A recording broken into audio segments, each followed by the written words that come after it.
Company अधिनियम 2013 की धारा 143(3) के अंतर्गत 141(3) के अंतर्गत एक ऑडिटर अधिकतम कितनी कंपनियों को ऑडिट कर सकता है? तो देखिए, कोई भी ऑडिटर ऐसा नहीं हो सकता कि हजारों कंपनी का ऑडिटर है। ऐसा क्यों? क्योंकि हम लोग ये मानते हैं कि ऑडिट एक जिम्मेदारी का काम है। एक आदमी लिमिटेड काम करेगा तो जिम्मेदारी से करेगा। एक ही आदमी पूरे भारत की सारी कंपनियों का ऑडिटर है तो पहली बात, उसको समय नहीं मिलेगा, वो ध्यान नहीं दे पाएगा। दूसरा, बाकी ऑडिटर्स के काम की भी तो चिंता करनी है। इसलिए यहाँ पे एक ऑडिटर के लिए मैक्सिमम सीलिंग फिक्स है और वो मैक्सिमम लिमिट होती है 20। तो एक ऑडिटर मैक्सिमम 20 ऑडिट कर सकता है, इससे ज़्यादा 20 कंपनियों में ऑडिटर हो सकता है, इससे ज़्यादा नहीं। नेक्स्ट है हमारा, सामान्यतः अंकेक्षण कितनी अवधि के लिए किया जाता है? तो देखिए, इन जनरल ऑडिट 1 साल के लिए किया जाता है। एक फाइनेंशियल ईयर जैसे ही क्लोज होता है तो ऑडिटर आ जाता है, अकाउंट्स पूरे होने पे उनका ऑडिट स्टार्ट कर देता है। तो इसका सही जवाब होगा 1 वर्ष। नेक्स्ट नेक्स्ट है हमारा, अंकेशक अंकेक्षण किसी भी संस्था, चाहे लाभ कमाने के उद्देश्य से हो अथवा नहीं, चाहे उसका आकार वैधानिक स्वरूप कुछ भी हो, वित्तीय सूचना की स्वतंत्र जांच है, जबकि ऐसी जांच उस पर राय प्रकट करने के उद्देश्य से की गई हो। ये परिभाषा किसने दी?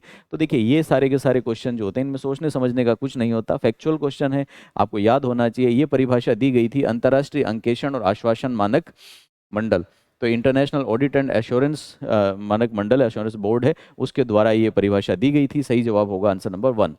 नेक्स्ट देखिए जरा, क्वेश्चन नंबर 69, आईसीआई के द्वारा प्रसारित स्पष्टीकरण के द्वारा प्रमुख अंकेक्षण का अधिकार कौन सा नहीं होगा?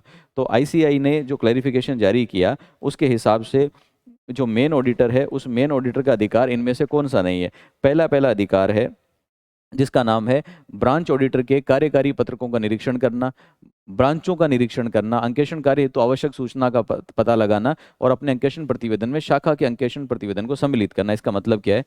कभी कभी जैसे स्टेट बैंक ऑफ इंडिया है, इसके हेड ऑफिस का ऑडिट हो रहा है, तो हेड ऑफिस का ऑडिट अलग होता है और ब्रांच का ऑडिट अलग होता है। ब्रांच का ऑडिट करने के लिए जो ऑडिटर होता है वो ब्रांच ऑडिटर कहलाता है। तो ऑडिटर जो मेन है हेड ऑफिस का, उसकी जिम्मेदारी है, उसका अधिकार है, वो चाहे तो जब मर्जी ब्रांच में जाके देख सकता है, वो चाहे तो वहां से आवश्यक सूचनाएं मंगा सकता है, अगर वो चाहे तो ब्रांच ऑडिट की जो फाइंडिंग है, ब्रांच ऑडिट में कुछ गलतियां मिली तो उसको भी अपनी रिपोर्ट में शामिल कर सकता है। लेकिन वो जाके जो ब्रांच ऑडिटर है उसके वर्किंग पेपर नहीं मांग सकता। वर्किंग पेपर वो होते हैं जो ऑडिटर अपने खुद के लिए बनाता है।